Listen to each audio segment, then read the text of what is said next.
Why are you so keen to fight? There's so many important jobs. What am I gonna do? Collect scrap metal? Yes. In my little red wagon? Why not? Oh, I'm not gonna sit in a factory, Bucky. Oh, Bucky, don't. come on. There are men laying down their lives out there. I got no right to do any less than them. That's what you don't understand.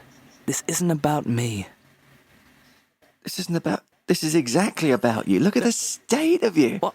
You haven't got any meat on your bones. Have you looked in the mirror? You're a weed, man. Buck, where's this come from? What are you thinking? A weed? Look, I don't want to be rude, all right, or anything like that, but, I mean, this guy, look, you come over here. You were just having a big fight with this guy, right? Did. He was handing your arse to you. I owned your ass. I'm not that big. You think you think the Nazis are bigger than him? Of course they are. They're about 10 they're a lot times the bigger size. than Why me. did you bring him back? Why to bring it back? To make my point, To all be right? fair, You're a weed I was just man. over there and I was just listening to your conversation. But It was just, look, it's fine. Thanks for coming over. I saw you having a nice time. I did own your ass, and you are a weed. owned You are your ass. pathetic. He's right. Whatever he's saying, you are pathetic. You're a pathetic little weed. No, I am absolutely right. You need to give up on your stupid aspirations. Forget going Stupid! to You're the never war, going to man. be anywhere. Stop being a good person, for God's sake. You're nothing. You're no one. Buck, is that girl still there? No, she left. Do you wanna come home? I can do this all day, baby. I ain't got nothing but love, babe. 8 days a geek. Hello and welcome to 8 Days a Geek. I am AJ Jenks and I'm here bringing you into a fantastic new world for 8 Days a Geek. A whole new universe, you might say. And I'm here with not only myself, but I am here with Are you Ben here Pryer? with yourself? Right. You both- interrupted both my... said that at the same time. That was incredible. Probably So, my Pryor, moment. How did you know that you were next? It could have been me. No, it wasn't. It's always me. Is it? If I go quick enough, it's always me. Oh my god, Um, okay. So just quickly, it goes AJ, Ben, and Chris, ABC. Oh, it's an order. I think that's why we usually do it really like that. That's that why why? we employ you, Chris. It's the brains up there, mate. I'm Right. Fantastic. Lovely stuff, lovely stuff. Well, ladies and gentlemen, here we are. We are speaking from our self-isolated places. All three of us are together, but through the means of the internet. And we are now hitting a very new universe. We are hitting the MCU. You excited, That's Pryor? right. Yeah, I felt like that was the intro of like SmackDown versus Raw. And he's coming in with the WWE. Did you He's not had much to expect do Kane today, and so The He's Undertaker? got a lot of energy, you know? A lot of pent up energy.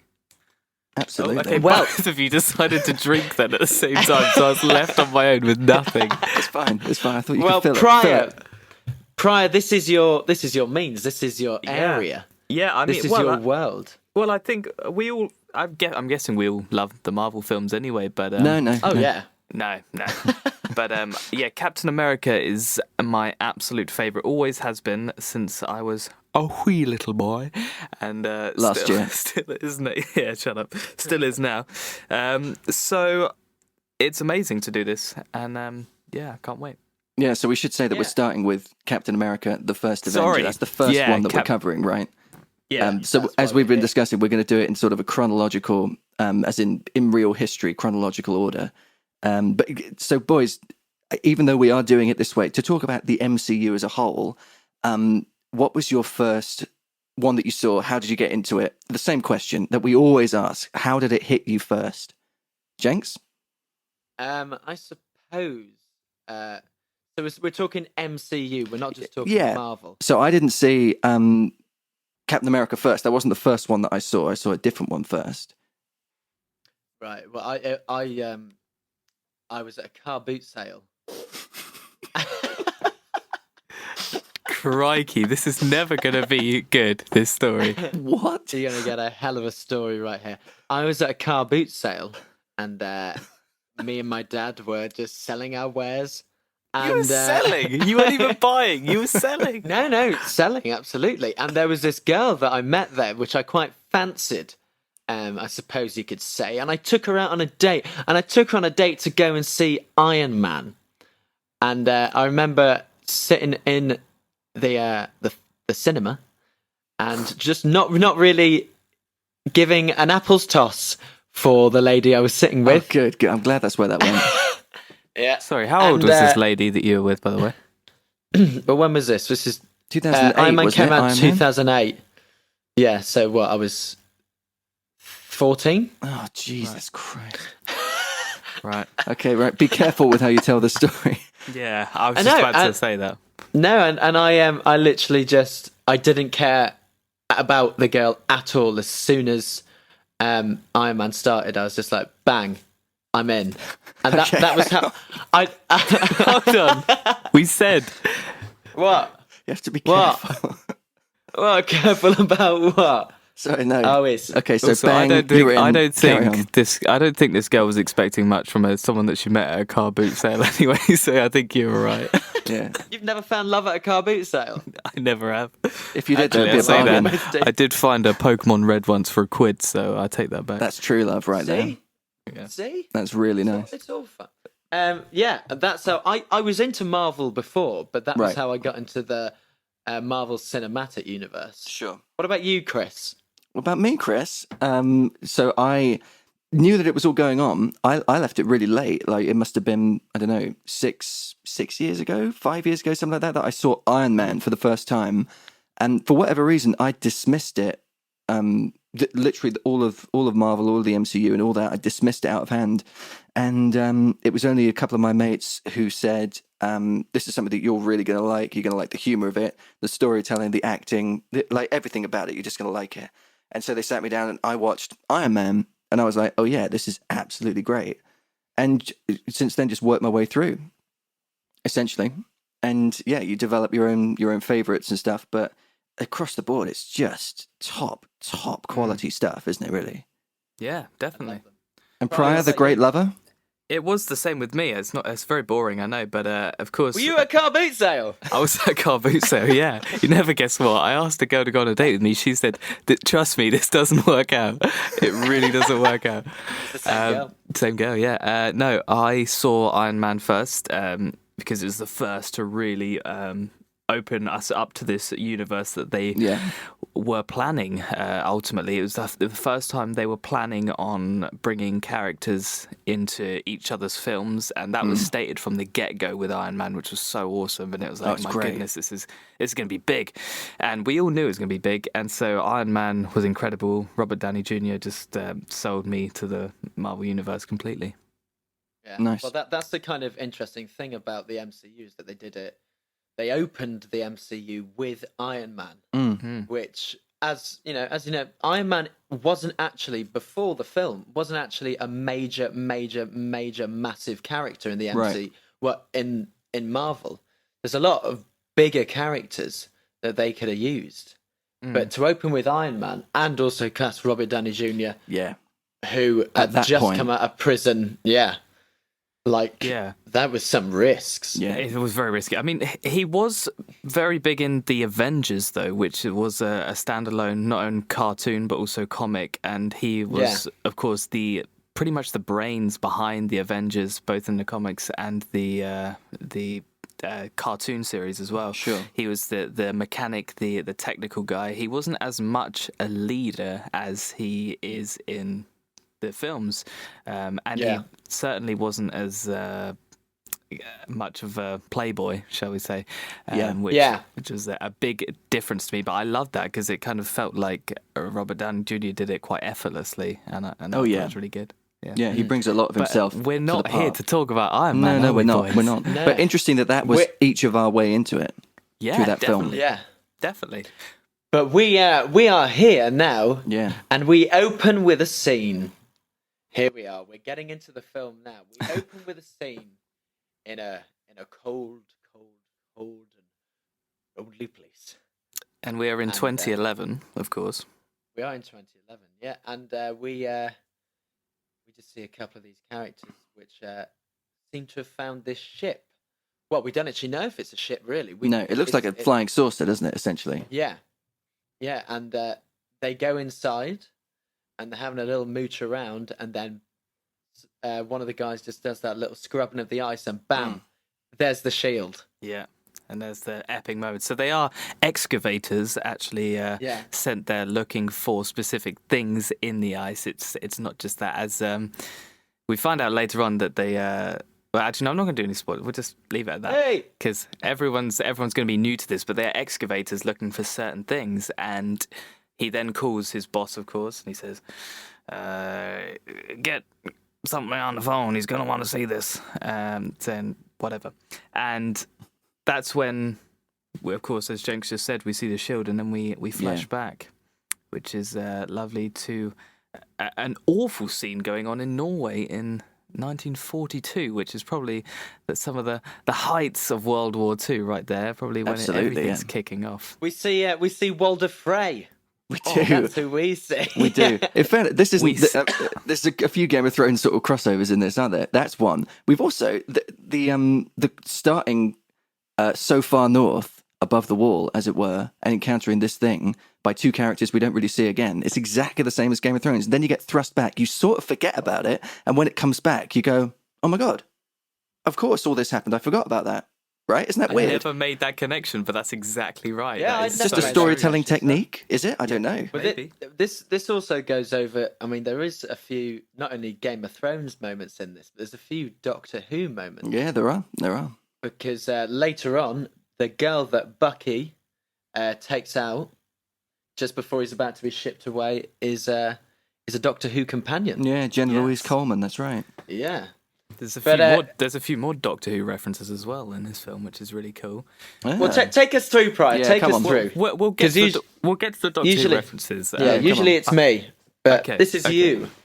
So we're met with a tower keeper, and so he is someone who is sent. Well, he's guarding this relic that they're talking about.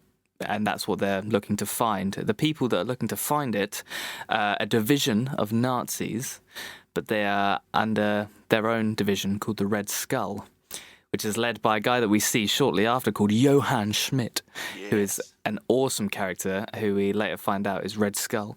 And he is played by, of course, Agent Smith, which I'm sure... Yeah. And Elrond as well. Yeah, and Elrond, of course. And V from V for Vendetta. He's got quite a few iconic sort of parts. But the amazing thing, I think the reason why I was going for Agent Smith initially is because his name is Johann Schmidt, and Schmidt is Smith in English. So yeah, and Johann is John. So John Smith. It's just a nothing name, isn't it? Yeah, that's it. And it's a bit of an Easter egg there. Who there as well? Yeah, you never know, yeah. So we're met with the Tower Keeper, and he doesn't want to give away the secrets of this relic that is hidden in this tomb. And Johann finally gets it out of him by saying he's going to kill all of his family, his grandchildren, things like that, by pointing a tank at his village. And so he gives it up. Yeah. Rather large tank as well, isn't it? Rather large tank. It's quite big. And we see this beautiful wall, which has a tree implanted on it. And that tree is the tree that we actually see in Thor as well. That's right, yeah. Yeah. And so there's a reference to Thor already in the first few minutes of this film, which is great. And well, it's because it's one of Odin's jewels, isn't it? It is indeed, yeah. And that's, again, amazing that we're now intertwining these two films already. They came out the same year, right? So they were in production the same time? Yeah. So that's cool. But that's the great thing about the MCU is that already they're starting to connect everything. Yeah. There's only one film of the MCU which doesn't count anymore, and that's the Hulk. Oh yeah, but yeah. Even the post-credit scene. Yeah. Even the post-credit scene of the Hulk, you see Robert Downey Jr. Oh yeah. Yes, that's right. Yeah, I forgot about that. That's amazing. But yeah, we then revealed the Tesseract, which is probably, I believe, the first not Infinity Stone, but actual ancient relic that we see in the MCU. Or am I mistaken? I don't think we saw anything. No, it is. Yeah. Yeah, so this is an incredibly powerful relic, and as the Tower Keeper says, or Filch, as I like to call him, or the First Doctor. Or Walder Frey. There's another iconic actor. This is full of them. Again, he could be any of them, though. It could be Filch standing there. It could be whoever. He just plays that part, doesn't he? So well. Yeah, and he says something. I can't remember the line now, but it's like, no man can look into. Oh yeah, it's not for Tesseract. mortal men or something. It's that Exactly. classic line. Yeah, amazing. And then that's when Johan says something about not being a man. Yeah, amazing. And he finds the real Tesseract, opens it up, and this big bright blue light comes from it, and you're like, God, that is mental. It looks so powerful. And that's basically our opening scene. And then he says, "Fire upon the village." And then It sets us up in this sort of supernatural realm quite a lot, doesn't it? Which is nice. And a contrast, the one I think of previous to this really is Iron Man, which is very down to earth and mechanical and industrial, you know. So it's nice to have that sort of mystical sort of element. And we talk about that more later. But so we've got David Bradley and we've got Hugo Weaving in a scene to start off. Yeah, exactly. Two massive heavyweights. Hugo Weaving is a great scalp, if you'll sort of pardon the pun, for the MCU, right? He's great. Oh my goodness, definitely. It's But he only two does this one A-list film. celebrities, basically. As far as that goes, it's amazing. He never comes back. It's funny. Back, which I find interesting. He said he was sort of indifferent to the film, didn't he? Like he really enjoyed doing it, but it wasn't really his sort of film, and he wasn't desperate to do it again, and he hated doing all the makeup stuff. Classic story, John Rhys Davies story from Lord of the Rings. You know, couldn't stand it. Yeah, but See, now we get to the point in the film where I always call it the Hacksaw Ridge point of the film. Okay. It does remind me a bit of Hacksaw Ridge, where it starts off and you've got this young kid who, you know, doesn't necessarily want to go out and kill people, but he wants to do his part for his country. Yeah, doesn't want to be bullied. Yeah, but people aren't letting him go and do it, but he still wants to do it, and he manages to find a way. It does kind of remind me of that, but this is, I mean, we've got to talk about Chris Evans's CGI here. Unbelievable. Yeah. For 2011. I watched this for the first time with Lucy, as you boys know, who hadn't seen it before, and she was like, "My God, did he put on all that weight during the film?" And then I told her it was CGI, and she was absolutely blown away, as you can imagine. CGI in this film is how you do CGI. Absolutely. They had this actor who was much like my build, actually, very similar to me. And he was trained in stage and theatre, and he didn't really have much intention of going into film or anything. But I think one of the directors or something saw him at a theatre and went, "That's the build that we need, someone like that who can act and act very well." And so he got the part, and he had to copy Chris Evans' every move, and they had to move together in sync to make sure that everything lined up. Right. That's how you do great CGI. Absolutely. And of course, as Jenks says, we see Stephen Rogers for the first time, who is reading a newspaper, trying to sign up to enlist and join for the war effort during World War II. And we have this lovely, heartwarming scene where we already get such a good glimpse of who Steve is as a character by someone next to him says, he's reading the paper, the headline, he's like, "Makes you think twice about signing up, doesn't it?" And he goes, "Nope." And then just walks straight off and goes to the enlisting thing. Lovely. It just shows he's an amazing character already. Yeah. So he's an asthmatic that's about 5'2" and has no fat on his body. We also get another lovely scene that comes straight after, where he's in the cinema. Oh yeah. And someone's saying, "Get to the comics!" Yeah. Sorry, lads. Persistent cough. Oh dear. Oh dear. But yeah, we get to that little point, and then we see him getting beaten the hell out of in an alley, and that's when we hear the famous Captain America line. Yeah. What is it, Pryor? "I can do this all day." God, he says that really sultry, doesn't he? I don't like that. Yeah. I don't mean Chris Evans, I mean you. Yeah, me, this all day. But then we're first introduced to Sebastian Stan, of course, who is one of my Oh, favourite I love characters that man. ever. And we see Sergeant James Barnes, who is Bucky Barnes, as we know him, and he says, "Pick on someone your own size." Turns this guy around, wallops him, kicks him in the arse, and he goes flying. And speaks to Steve, of course, and we know from the get-go that they are best of friends. And they have this ongoing joke of, "I had him on the ropes." That's what Steve says, and that means, he didn't, clearly. And we know that Bucky at this point is going off to war. He's in the 107th Battalion. So he's in the same battalion as Steve's dad. Is that right? Exactly, yeah. And he's going to England to fight for the war effort, of course. And Steve is desperate to go, but of course, with all of his health conditions, and he's enlisted himself under different names, coming from different places in America, and it's just crazy. And instead, Bucky says, "Look, I've got one last night here. I've got a couple of girls. Let's go for a little dance, little boogie together." And they head off to the World Expo of Tomorrow. Yeah, which very is cool. A really cool expedition of the future technologies that is led by Howard Stark, of course. Stark, later find out is Tony's dad, Iron Man. Very cool. That's such a lovely little cameo, isn't it? You know, I mean, it's quite a big part in this, but like, if you're Dominic Cooper getting that call, you're thinking, "Oh, okay, I see an Iron Man. Yeah, I'm in." And I like Dominic Cooper as well. I think he's good. He's a very good actor. Yeah, absolutely. He's quite underrated. I mean, he's done quite a lot of big stuff, though, hasn't he? Although he's Mamma Mia and stuff like that. You're like, "Oh, okay, fine." But something like this is really cool. Yeah, I think he embodies Howard Stark down to a T, and I think it's like seeing an older version, a more tame version of Tony. If Tony Stark was born when Howard was, that's how Tony would have been. I think that's it. Because of your surroundings in the 40s, of course, everything's a lot more tame, and so Howard Stark was probably seen as quite rebellious and quite a playboy for then. Yeah.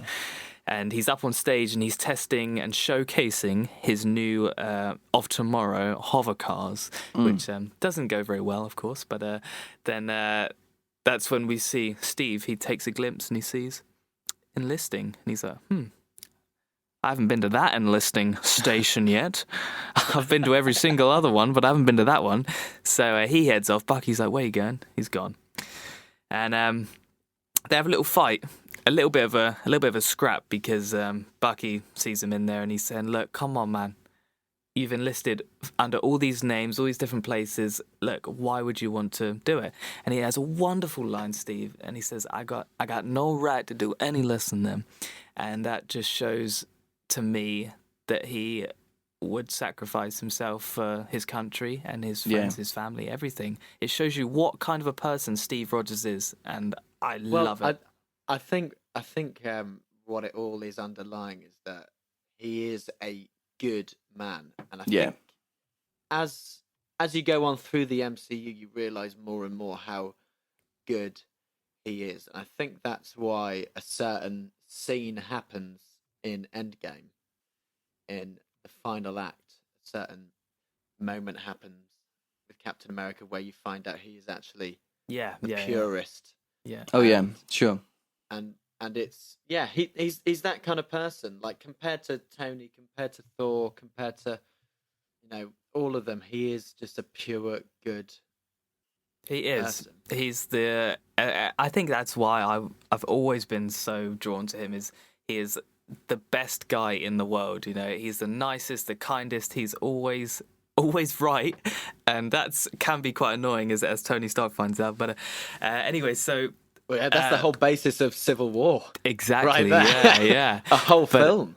But of course, Steve is being very stubborn, and Bucky says, "Well, whatever. See you later. I'm going to go and dance with these birds." And then they have that wonderful line where he says, "Don't. What is it? Is it don't let the war end without me or something like?" Oh no! What is it? No. The stupid line. He says, "Don't do anything stupid." Oh, you take another stupid with you. Exactly, Chris. Great line. Lovely. And that's when, overhearing all of this argument, though, with Steve saying that he wants to do the right thing, and he has no right to do anything that other people aren't doing. He needs to do it. It's his right.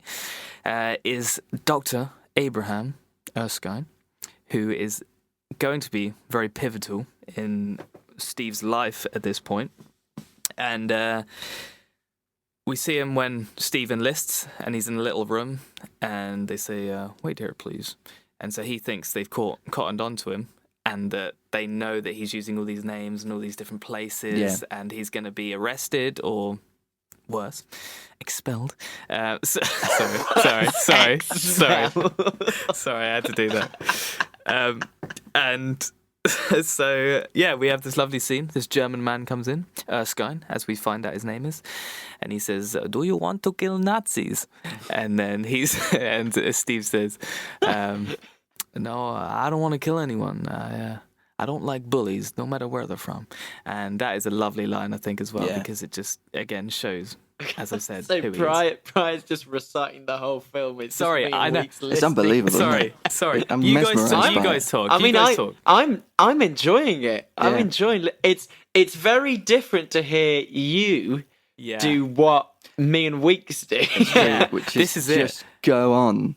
But it's Yeah. great. Yeah. I do like it a lot, I have to say. Please there are just butt in and There are no continue. silences here where we're just staring at you and making fun. And No, my it's true. mouth's open with a little This is bit of the new dribble Pryor. coming out. Yeah. That's But horrible. it's interesting though because Steve Rogers does have the. So I mean, I'm gonna put it right out there. Can you guys guess who my favorite Avenger is? Is it Tony Stark? It is, yeah. Yeah, I could see that. I love Tony Stark. I think he's my favorite because I like a character that's got flaws. Right. And the thing is with Steve, as much as I love Captain America, and I really do, when I watch, because his flaws in this film are his physical flaws. Whereas you say, in the first Iron Man, his flaws are his arrogance and he makes all this weaponry just for killing, and he doesn't have a pure conscience and anything like that. That's what I quite like. But it's very different watching Captain America and seeing that his flaw is a physical flaw, not a mental flaw. Sure. Mentally, he is 100% there. He's perfect. Which is, it's just quite a little interesting thing considering Iron Man and Captain America come out pretty much roughly the same time, but the flaws are literally opposite. Yeah. I And we suppose so. find out from these characters with, to what you were saying with Iron Man, with Thor, with these people who are so powerful in brute strength, they end up coming together and fighting later on down the line because they're all just trying to win the battle of strength rather than the battle of their minds, which is where Steve always comes in to be the bigger person in all of this, and I love that. But Steve is then enlisted into the army. Yeah, but for this special ops, essentially, isn't it? This special program as part of an American division. It's the Strategic Scientific Reserve. Very good. So There is. you've got Hydra on one side, and you've got what is it again, Pryor?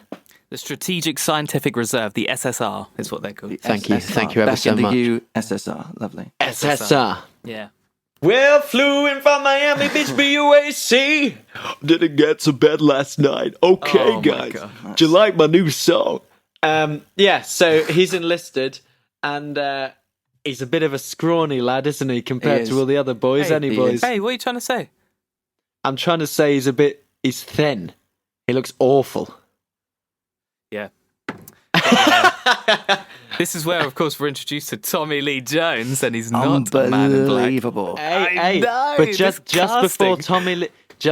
Tommy Lee Yeah. Jones, we Sorry, meet probably one of the most beautiful women and fantastic, She's wonderful. strong female character Yeah. that I fell in love with the moment I saw her in this film. She's phenomenal. Hayley Atwell. Oh, Lucy said her reaction was, I want to be her. Yes, Oh, there okay, you go. honestly. Hayley, I know her personally, Hayley. I'm just Yeah, talking of course you about do. first of name course, basis. yeah. You got a blue tick, you know I- everyone. I am yeah. so in love with her, and since I first saw her, I've watched everything she's done after that, and got I a think girlfriend, she's mate, remember? so proper weird stalker level. I think she is Good. brilliant, and I love her. I haven't stalked her, I'm joking, but I think she's brilliant. She's And fantastic in this. Agent Peggy Carter, of course. We meet her at the same time. Well, just after. Well, we meet Tommy Lee she Jones. does a lovely little Ugh. little kick in the old balls. Yeah. Yeah. Again, Which, quickly establishes her character straight away. Yeah, Fantastic. hey, I Yeah, to thought be we were messed with. enlisting into the U.S. Army, not the whatever. She's like, "What's your name? Step forward." And he steps forward. Okay, out Your Majesty. Put out your right leg. Oosh. Bang. Smacks him one. Pretty good. Yeah. Pretty good That's stuff. when we meet Tommy Lee Jones. Yeah, there And he then comes. Tommy comes in. I take it you're already acquainted with Peggy Carter. What film is oh goodness. Oh, God. God. Sorry, I've Help got us. this new vape liquid. It's very strong. Trying Yeah. to deal with the stress of the times. New And, vape liquid. What film that has Tommy Lee Jones in is ever gonna fail? Batman Forever? No, I didn't fail. love Batman love Forever. Batman. So do I. In fairness, it wasn't it was Batman and adore- Robin that was the failure, It was wasn't Batman and Robin that failed. Yeah. I've never seen Chris back out of a comment so quickly in all of his it? No, life. it's because I also love Batman Forever, but Yeah. yeah. Batman Forever's amazing. Look, I agree with you. He played Two-Face, and you got Jim Carrey as the Riddler, but they didn't get on at all. They hated each other. Yeah, that's true. But what did he Anyway. say? I can't sanction your buffoonery, he said. Isn't that what he said? Yeah. Unbelievable. Yeah, Oh, he said Billy D. topic, Williams boys. in the first one. Oh, sorry, mate. Sorry. But although on casting for one mo, you know who turned down Peggy Carter? Emily Blunt. Really? Could really see that. Well, yeah, definitely. I mean, But I'm yeah, glad interesting that call she, from her to turn it down. I'm glad that she turned it down. But Oh yeah, no, because, yeah. I think she'd have been great, but I mean, Haley would've Atwell was been. unbelievable. But yeah, of course, we have this lovely line. That was a long, Where- lovely you just did. I know, because I was just thinking, is this? lovely? I don't know if this bit is now or later on. It might be later on, so I'm going to save it for later on. But so we have all the troops doing their training, and this is the new strategic scientific reserve program they're putting together to, as they say, make a super soldier to take the battle to Hitler and take him out ourselves, or whatever he says. But we gotta talk about that lovely flag scene. Yeah, that's just now, actually. Yeah, the flag scene. Do you want to talk about that? Pryor doesn't know how to handle having the authority. He really does. He's struggling with it. I am struggling. The thing is, I'm so conscious that I'm going to talk too much, so I want to share the work. The thing is that so just before Steve changing moment, he just has there's like 2 or 3 little moments where you find out, and he proves his character to Peggy and to Tom. And, Tommy Lee Jones. General Tom Thomas and Jones, Chester like you. Phillips. Chester Or is he a Phillips colonel? in this film. It's him grabbing the flag. It's him jumping on the grenade. Oh yeah. These are all moments that are just proving what kind of person he is. And I think we need to get to that pivotal scene now where it's the change. Yeah. Well, no, I can I just before that, I'm really sorry, He's doing James. a weeks. I'm He's really doing a sorry, weeks. but I have to go over this because this is my favourite part in the whole film, and I weep like a small child every time. We've done the flag thing. He gets the flag. He uses his brains to outsmart everyone else. That's amazing. He rides back. So Captain America, well, not Captain. Sorry. Steve Rogers and Erskine are together in a room. He knocks and says, "Can I join you?" And I'm going to do my best German accent here. Please. And Steve just says, I got a question. Why me? And he explains that Hitler wanted Erskine to basically make a super soldier serum that is going to turn the tides of war and allow them to come out victorious under the section of the Red Skull, of course. And the leader of the Red Skull, Schmidt, as we saw in the beginning, uses it on himself. And because of how he is as a person, it turns him, deforms him, and creates this ugly person. Because we learn from Erskine now, he says that the serum wasn't ready, but more importantly, the man wasn't ready, which I think is so important in this time. And he says the serum amplifies the man. Good becomes great, bad becomes worse. And I love that because it shows exactly what this is going to do to Steve. And he says, my favourite line in the whole film, which I've written down so I don't get it wrong. Thank goodness. A strong man who has known power all his life may lose respect for that power. But a weak man knows the value of strength and knows compassion. And that is just Steve in a nutshell. Sorry for my slightly Japanese accent there. But it is... You only live twice, isn't it? Yeah, it is Steve in a nutshell. And I just wanted to mention that because it is my favourite line in the film, where it really goes to show that just because you have muscle or you're big or whatever doesn't mean you're necessarily going to be better for what is going on here than someone who is better and purer of heart. But anyway, yeah. So we're in Brooklyn now, right? Well, let's just take a moment because you are right. That is a huge quote, and it's something that's repeated across multiple franchises and IPs. Harry Potter, for one, Dumbledore says, those who are not. Those who are not. What does he say? He says those who do not seek to lead sometimes are the best leaders. With great power comes great responsibility. It's a similar sort of thing. Yeah. I don't want it. I've you are never my wanted queen. it. And you are my queen. It's in Lord of the Rings as well. And Gandalf says, even the smallest person can change the course of the future, right? It's the same message.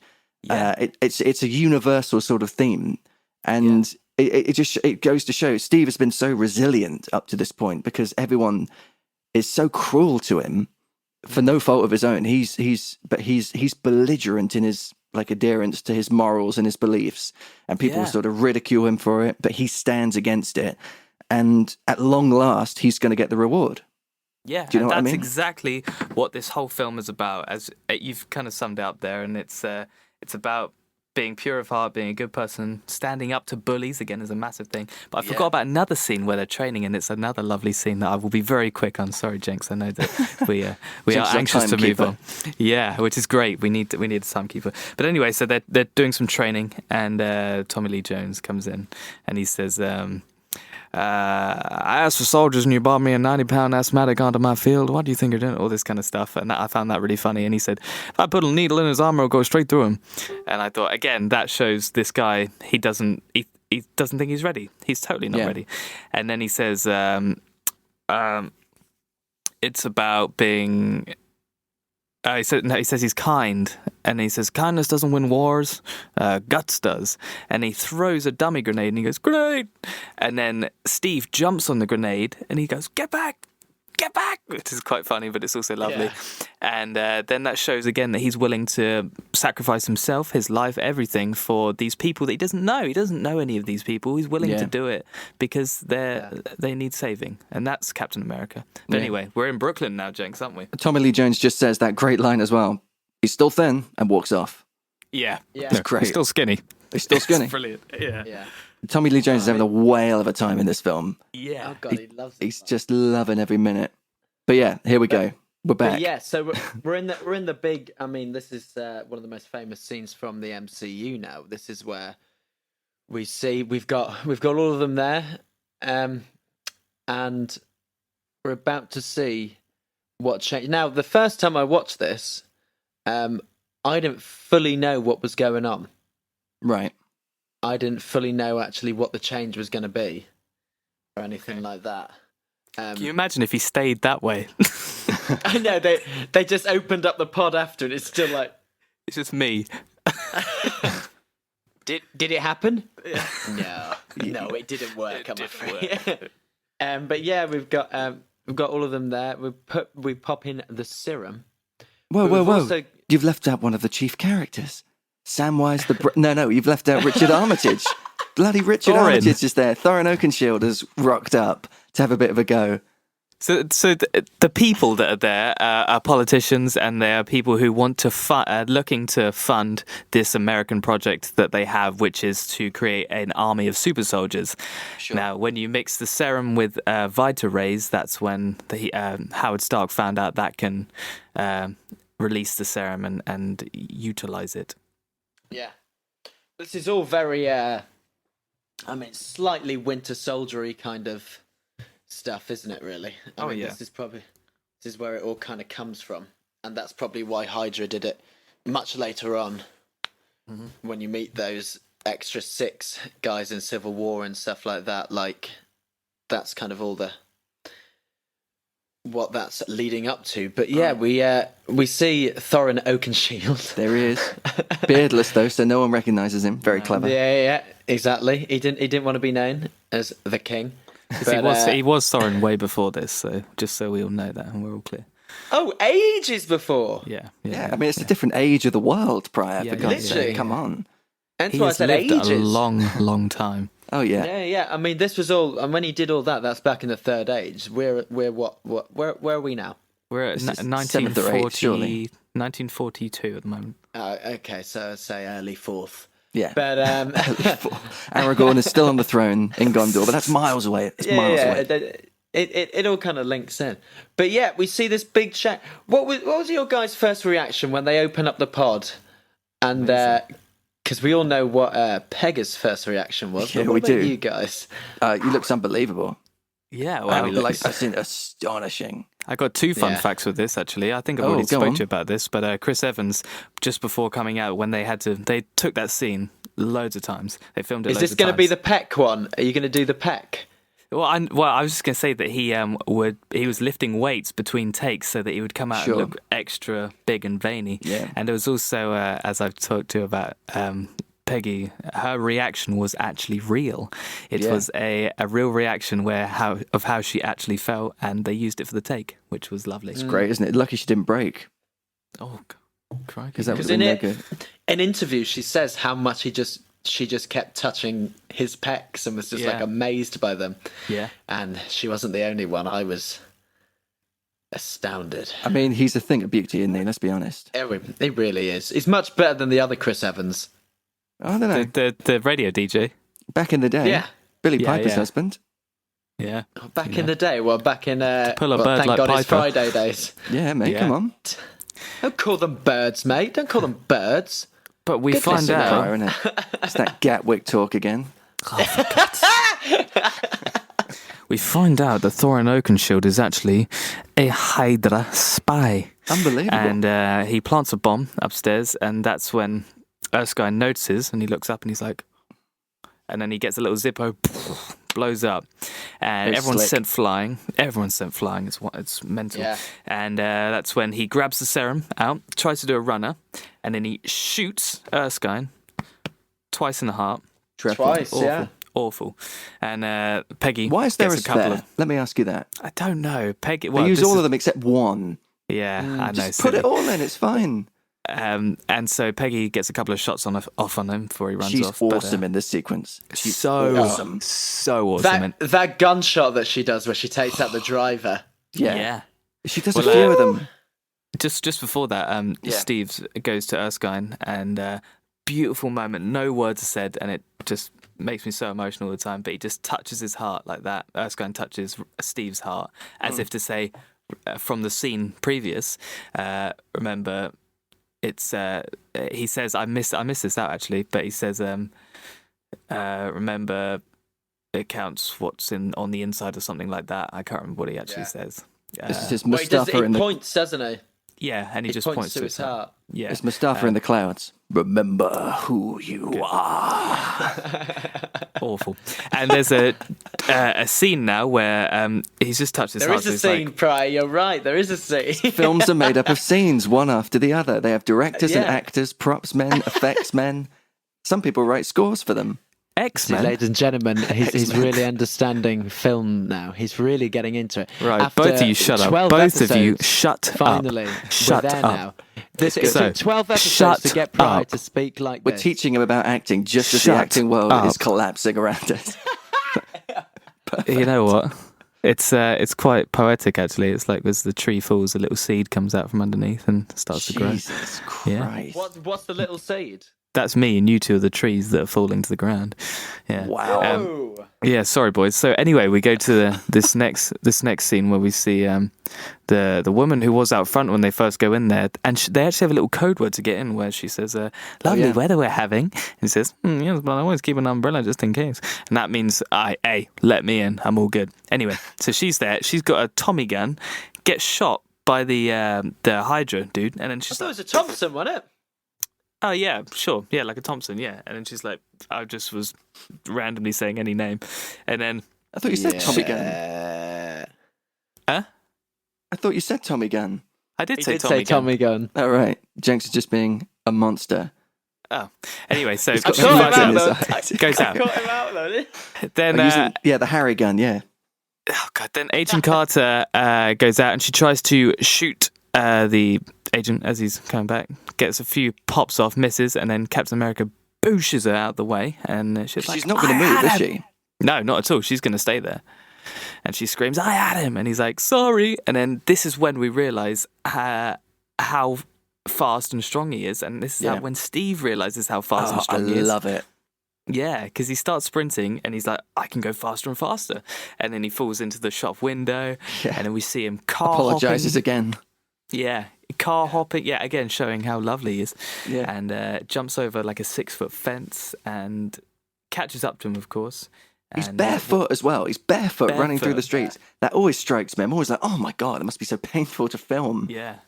I know. Thorin Oakenshield takes a little ginger kid as hostage, which is great. Of course he does. It's always a little ginger kid. Why do they take little ginger kid? Hot Fuzz, at the end of Hot Fuzz, it's a little ginger kid. Yeah. Why is it always a little ginger kid? Yeah, and he holds him the same way as well. Yeah. And he's got a gun to his head. Yeah. And he goes, don't worry, I can swim.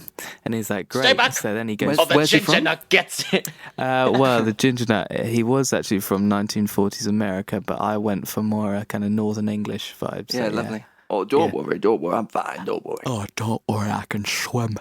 And then so he does this awesome swan dive into the water to chase after this Hydra agent who is getting away in his little submarine. Yeah. With all of his strength, he punches through glass underwater. I mean, have you tried punching underwater? Yeah, it's very limp, isn't it? I do it all the time. Are you having lots of fights underwater, Pryor? Have you gone to punch someone underwater? It just doesn't happen. I punched through a lot of glass panes underwater. That's kind of my thing. You haven't. Lately. In fairness, he's not got much else going on. Yeah, that is, yeah. Really? So Steve does it and then pulls him up, and that's when we kind of get a glimpse, Steve gets a glimpse at who Hydra is. And he says the famous line, cut off one head, 2 more take its place. Hail Hydra, and then bites his tooth that's got cyanide or whatever in it. Yeah. And he foams at the mouth, and that's the last we see of Thorin Oakenshield. Quite a small part for someone like Richard Armitage, don't you think? I think at that time, though, he wasn't as big as he became. I suppose not. Because I remember when just before The Hobbit, isn't it? I remember when he was in Vicar of Dibley. Oh, he's great in that. Like, it was. Do you remember him in Spooks? Yeah. As Lucas North. That was great. Yeah, Spooks, goodness me. Do you want to know a really weird thing about Richard Armitage? One of his first jobs, he went to Lambda. One of his first jobs out of Lambda, he was in Cats. What? Yep, you both went utterly silent. Isn't that amazing? Oh, goodness me. It makes you look at him a bit different. Yeah. That's mental. Oh, police car just going past. Perfect. Jenks does live in a precinct, which is great. So he's like that. He keeps it real for us. Yeah, but the fun thing about this kind of middle act, which we'll probably have to buzz over a little bit, but Pryor. But the fun thing about this middle act is that you think now he's proved himself with all this strength and stuff like that just happened. You think, okay, well, this is his time then. He's going to go in, he's going to destroy Hydra, bang, end of the film. And it's literally the opposite. Sure. They just use him as this kind of mascot, this patriotic thing to sell the papers just to use as propaganda, which is hilarious. And you have that lovely montage of just him having the lines on the shield and then slowly doing it more and more and more. And then the big kind of monumental moment is when he does it actually in front of the soldiers. Because he's slightly enjoying it before.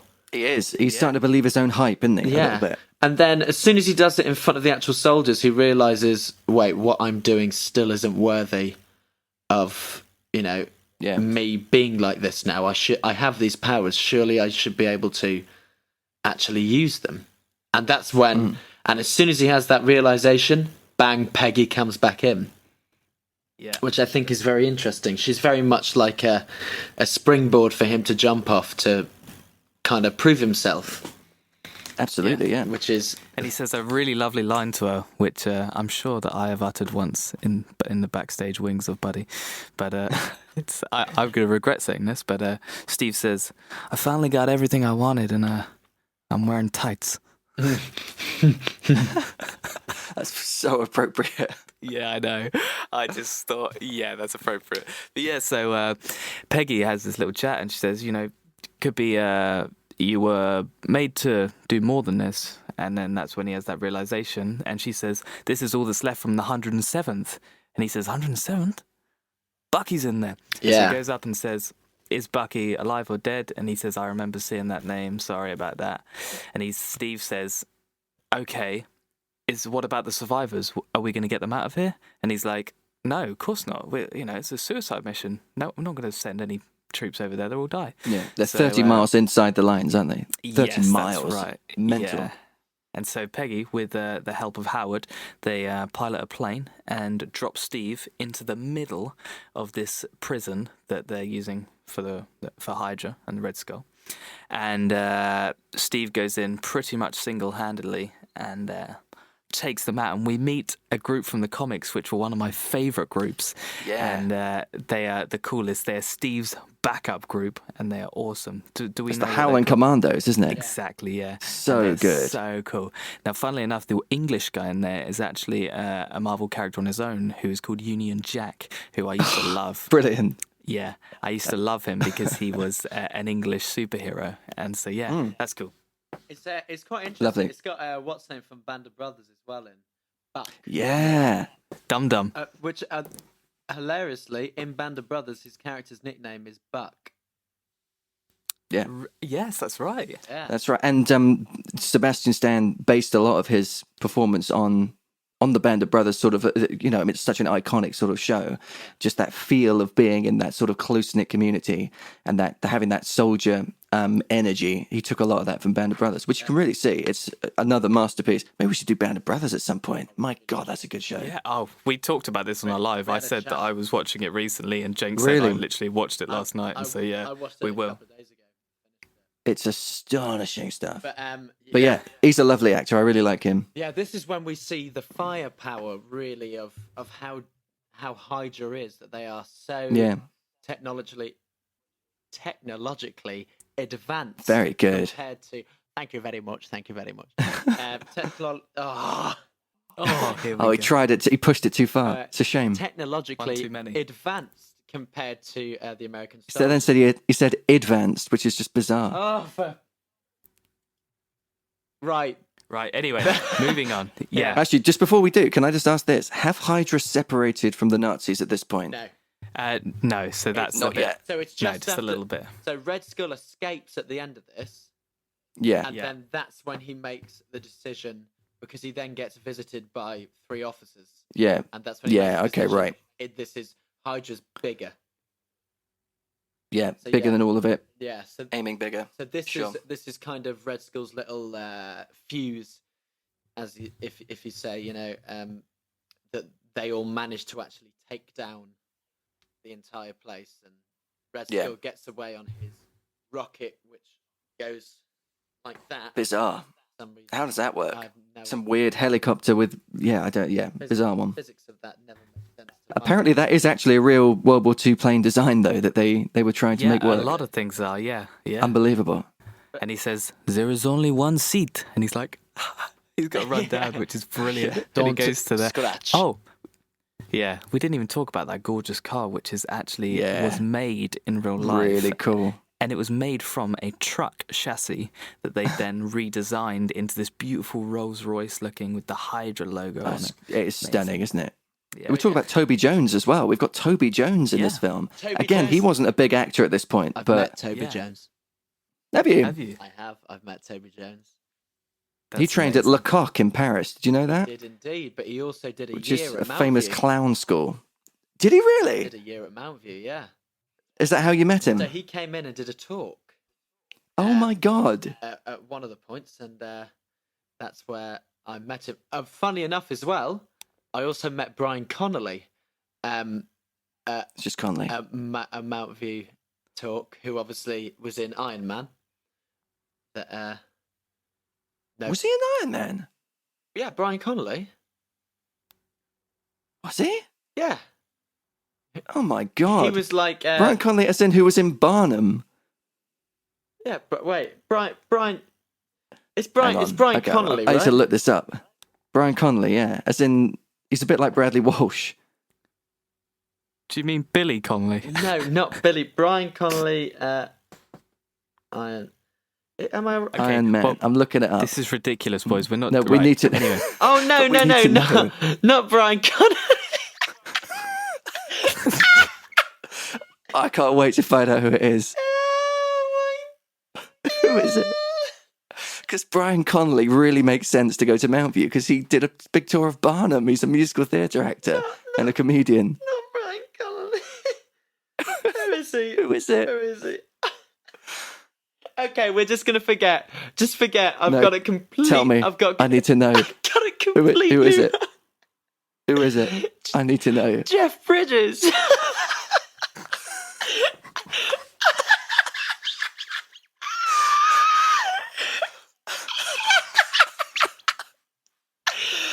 The Big Lebowski Oh my!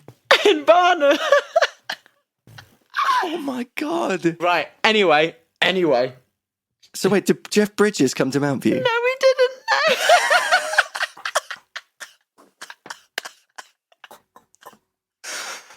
I'm thinking of a different actor. Was it? So Brian Conley came to Mountview, It was. and you thought he was in Iron Man. What's his name? Did you ask him about it? It's what's his name? No, but the actor that was in the MCU, he is in the MCU. Did you say you were brilliant in Iron Man? Is it Paul Bettany? And he just went, "Cheers, thanks." Who is this? I really want to know. Who is it? Who came to see you? I'm going to find it out. Let's keep going. Yes, please. Just so Okay, people I'm know. really Brilliant in those PG tips adverts. So people know. Obviously, we're opening up the MCU, so this episode is going to be slightly longer than normal says- episodes. We weren't planning on that. Pryor has taken control, and it's wild stuff. You said That was earlier, you said wonderful. earlier we can do a bit more on because it's the first one. Well, I'm not stopping you. I think it's great. We've got nothing else to do. I want to get Jesus us. I want to Christ. get us back on track, and we Okay, also go on missed then. a lovely line as well. It's very short, but it's just before he's jumping out, and he's with Peggy and Howard. They do the little fondue thing, which is really funny. A little bit of a jokey thing there, where Captain yeah. America believes that fonduing is doing the dirty rather than actually just getting bread and cheese. And It's great. So. He says, "I'm going to jump out. You back this plane around when I land." And they're like, "No, we're going to take you straight in there." And he's like, "No, Brian don't worry." Cox. He was Brian Cox, He was in right. X-Men. He wasn't in the He was. MCU. He's been in loads of stuff. I saw him do a Conor McPherson play called. Oh, what was it called? It was in the West End. It was We're not going to absolutely have a brilliant. massive thing on No, what we this can't talk play's about this. called. Brian Cox is a great actor. Sorry, Pryor. But Go yeah, on. That's who I met. Just ridiculous, That's what I boys. meant. When did I didn't interrupt you, did I? Crikey. He plays, With he completely plays older irrelevant things. Stryker, doesn't he? He's in so many He's films. Stryker in X-Men, the I'm first sorry, one. people. I'm sorry. You have to deal with this. First- I've So, enjoyed that segue Peggy so Carter much. is saying, "Oh, sorry. Were you talking? I didn't realize." On the horizon. That play was The Weir. Do you know The Weir? Peggy Carter says, "You don't Poor get to give me Pryor. orders." Right, come on And then. Captain says, "The hell I can't." He's already going. What's he saying? Sorry, Pryor. I can't hear what he's saying. Is your mic working? Agent Carter says, "You don't get to give me orders." Captain jumps out and says, "The hell I can't. I'm a captain," which I think is lovely because that just is him That's it. taking the mic. That's earlier, isn't it? I know, I said that. If you were listening, It's earlier. I said we missed a No, line. I do love that line. We did. That That's is a an great line. absolute. So he's not boss actually a line. captain at that point because he does become a captain, obviously. He does become a captain. He's not a captain. He's making Yeah. the joke because obviously he's been Yeah. known as Captain America. Yeah. Anyway, Yeah. so Great Yeah. line. But yeah, We- Red met all. Skull has just escaped, and there's this very classic kind of American war kind of moment where Tommy Lee Jones is like, "Oh, they're not going to come back. He's KIA," and Yeah. that's my great impression. And It's very good. And then we Very good. then we have it's got to be quicker though. then we have that march Yeah. that's going on, and We're not going to get him back. KIA. oh, not bad, not bad. And then he's like, "What's going on out there?" Oh, mine is terrible. I'm usually very good at impressions, but my God, I can't do Tommy Lee Jones. It's you say you're very good at impressions. What's been bad like that? Come on. It's quicker, it's Tommy higher. Lee Jones. Let's be bad like that. I'm Tommy Lee Jones. I There. feel I made it worse. in the edit. It'll be great. Kind of like that. I'll auto-tune it. Anyway, we see this amazing scene where Captain America is leading all of the 107th back, which is this moment where we are all rejoicing, and they go, my God, the kid really did it. And then that's... His is good, you know. Yeah, thank you. And Peggy says the famous line that comes back all the time, says, "You're late." And that's when they have their little talk and their little moment where we first see some intimacy between and he says, Peggy. "A wizard is never late, Frodo Right. Baggins." Right. Nor is It's he a early. bit sexy, This that is moment, why. isn't it, Pryor? Gets a bit sexy between Peggy and Steve, doesn't it? Gets rather sexy. You're late. Why is Connery here? Oh, Connery's always he here. always jumps back when he wants to, when he sees a sexy scene. Anyway, so they're at the bar now. Howling Commando's agreed to join Captain America. Great stuff. And they actually say an amazing line, which I forgot, but it's somewhere on my phone. Please bear with me because God. it's really good. So they put the team together, and there's a guy called Jacques Denier, and he Is he says French? this French line, which I'm not going to repeat this French line, but translated it says... When Captain says, "Will you guys join me?" It says, "I will fight until the last of those bastards are dead, chained, or cry like a little baby." And then Gabe Jones replies in French, "I hope it'll be all three." And then replied, "Me too." And that's a lovely little line, which is all in French that we don't actually see, but it's I never them knew that. basically saying they'll Nice join. bit of detail. Yeah, and Lovely. of course that's when we see our boy from Band of Brothers say that, "I'll join you. One condition. You get the next round." And that's a lovely little moment. Anyway, Didn't think so it would be that easy. Exactly. Then we see we're back at the Hydra base now, which is what Chris kind of prematurely mentioned earlier. Right. Yes, here we go. Jesus Christ. And so it's he has Hydra come over, and do we say we are now in 1943? By the way, Oh, no, we haven't said that. So we've moved ahead. Okay, so it's 1943 now, and it has been for a little bit. Anyway, so he invites well, he doesn't invite them. The Nazis come over and they say, "Look, your time's up, mate. Your time's up.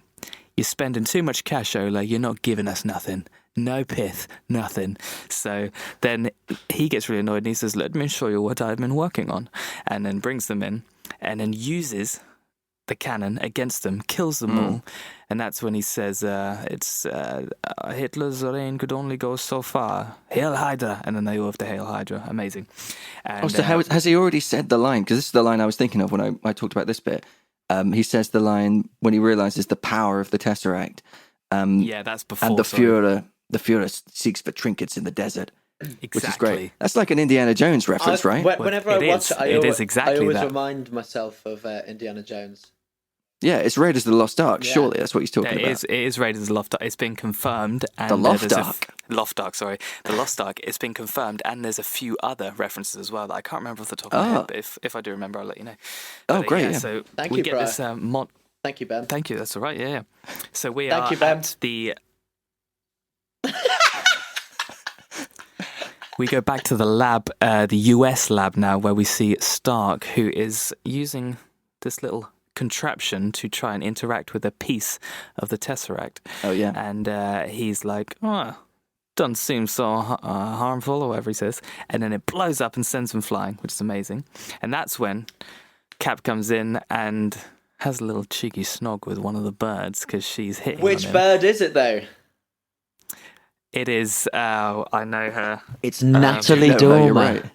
It's Yes, Marjorie from- Tyrrell Game of Thrones. Wow. Amazing. and the Tudors and all of that. Amazing. Yeah, brilliant. And this is when we see Peggy obviously gets a bit annoyed at that, but then he's like, She "Hey, does. no, how do I know you're not fondling with Howard?" And Marjorie she's like, Tyrell. "You still know nothing about women, sorry."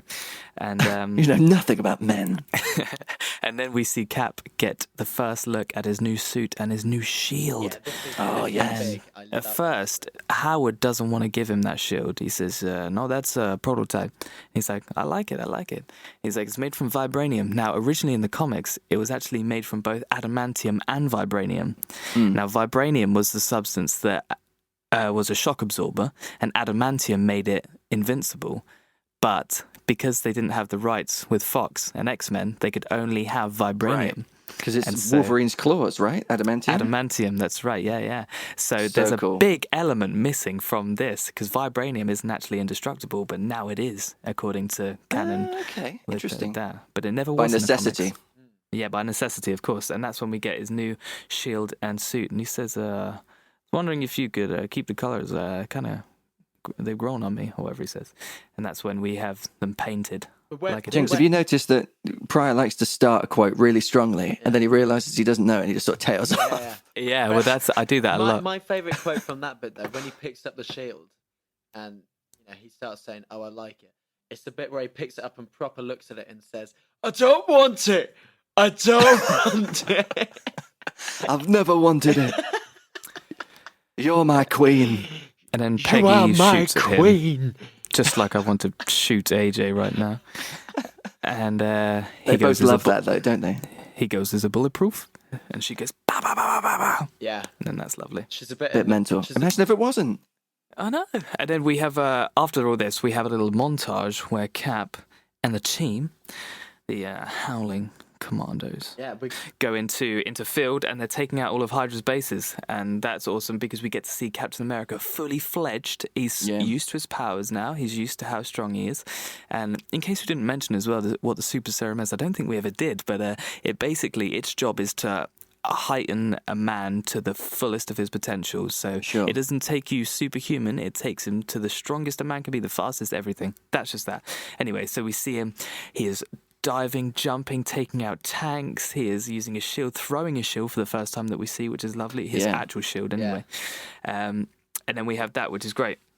And we have this lovely moment with Johann Schmidt at the end when the last base is kind of like burnt smithereens, and one of his Hydra agents comes up to him and says, "We fought to the last man," and he's like, "Evidently not," and then shoots him in the head. Yeah. Yeah. I mean, it was gold. stunning. Stunning stuff. The cool thing about And- Red Skull is that he isn't the worst. Isn't the worst villain that we've ever seen in the MCU, but it's just it's a cool. He just has the lines, doesn't he? He Yeah, does. I mean, he's not the worst because he had the same serum as Steve, and all that does is, as I said, with Steve, it takes you to the best of his potential. All it did was take him to the worst of his potential and made him really bad. But during this montage, we actually, it's a year-long montage. We're in 1945 now. It takes him a year to take down all of the Are we Hydra coming to the bases. train now, are we? We are, because Steve is now a captain, a fully fledged captain, and they've had word that Zola is going to be in this train, and they're harboring these weapons of mass destruction to I think it's like the headquarters of Hydra, like the last place where they could possibly be, and, Right, which is in the mountains, in the Alps. in the Alps. So they've had to travel to the Alps, which is lovely, and they set up a zip line to the train. And I mean, I'd encourage everyone else to have a little chat about this, but there's one little quote just before they're about to zip line where Union Jack himself, the English guy of the group, he says, "Mind the gap," and of course that wasn't made popular until the 60s, and that was here we in go. train lines to the 60s. So Pryor's that was, really upset. Oh no, I'm not upset. I think it's funny because they've obviously it's just a little bit of a joke there, and they've used that way before its time. I like it. I think it's You good. like that? I like it. But yeah, It's a great line. anyway, you guys can talk about the train if you want. It's an amazing scene. It is. It is. So Toby Jones is on it, right? And they zip down. And what is it that Bucky says before he zips down? He follows Cap down. They're talking about the ride on Coney Island or something like that. And he says, "I hope this isn't revenge, is it?" Something He says, like that. "Remember the teacups on Coney Island?" And he said, "Yeah, I Teacups. threw up," or whatever he says. And he's like, "And I threw up," and he's like, "Yeah, let's hope it's not it. Hope it's not it," or That whatever quote he is says. brought back again in remember. Endgame, isn't it? Is it? Yeah, I think they might mention Or it. Infinity War. Oh, I don't remember that. They talk about that little bit again. Where Oh, funny. Or maybe it's Civil War, actually. No, it's Civil War. I think it's Civil War. Yeah, note. I think it's Civil Alright. War. Excellent. Good. We'll note that down for everyone listening. I'll put it in the description of the episode. Hashtag, no, asterisk. Hope it's Civil War. Hashtag, how old Hashtag, are you, mate. mate? You know we all do that, right? Oh, never How mind. old is he? Do you still But use anyway. floppy disks, do you, Weeks? Loser. Look, if I could, I would. Look, you boys wouldn't remember the actual floppy disks, all right? I remember them. Not your 3.5-inch. Mate, No. I used a floppy disk in school. No. I used to have a Are word. you talking about floppy disks? I used to have or are you a- talking about 3.5-inch floppy? I used to have a word processor. I've got a 3.5-inch floppy. They're very different things. An old floppy disk was like an A5 sheet of paper Oh, size. no. Hey, Weeks, I you're had an the- old floppy disk, mate. Hey, Pryor, you hearing there's- this? What? Yeah. You're good. I don't Anyway, want it. So we're zip So they zip lining now. down. They zip down onto the train, right? And it all kicks off. Let's be honest. It's a great landing they have. I always think that they land very nicely, very smoothly, and grab on. It's easy enough for Cap, but it's so much more impressive that the others do it as well. But yeah, so they get inside, and then so Cap and Bucky are together, and then they're separated, right? And then there's that massive, I don't even know, it's like a Big Daddy from BioShock or something, this huge thing with big heavy guns, which is pin them both down, and they're separated by the door. So is this a plan of Zola's to separate them? Is that what he's trying to do? Oh, what have you got? Is that a Big Daddy from BioShock? That's a Big Daddy from BioShock there, mate. That is awesome. Yeah, Pryor's just it's shown me really a little figure that he's got. Why have you got that? Oh, I love BioShock. It's an amazing Oh, game there you series. go. Anyway, We'll so do yeah, BioShock at some point. That'd be good. what was your question? Sorry. Is it a plan of Zola's or of Red Skull's to separate them? Yes, because they're looking on the communication, the screens, Yeah. and they see that one of them goes and they shut the door, so then they're Yeah, separated. yeah. Isn't Is it? But it's literally just no. It's not like a trap for Captain America or for Bucky or anything like that. No, they just know that they're weaker without each Right other. when they're so divided. Yeah. Okay. Yeah. No. I've always wondered about that. If it's like a, if it's a bigger sort of play. But yeah. So Captain America obviously finishes off his guy first and manages to get back to Bucky, and he has that cool little move where he pushes the thing along the central aisle to knock him back, and then Bucky's able to nail him. It's lovely. It's lovely teamwork. But of course, Of we course, are that's moments when we away. hear we hear that I had him on the ropes one more time, but now the roles are reversed. Oh yeah, of course, lovely. But yeah, we're moments away now from Bucky being flung out the side of the carriage.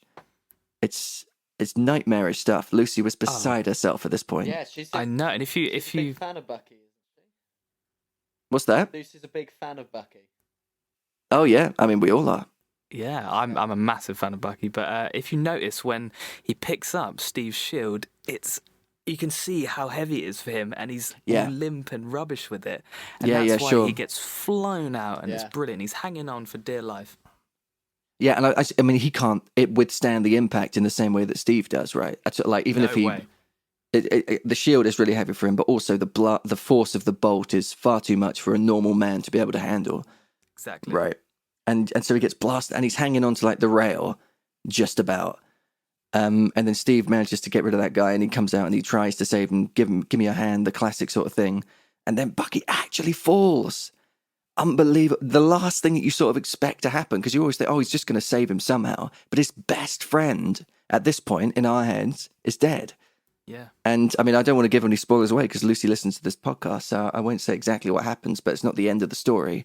But heart-wrenching moment for Steve. One of his Howling Commandos is gone, his best friend.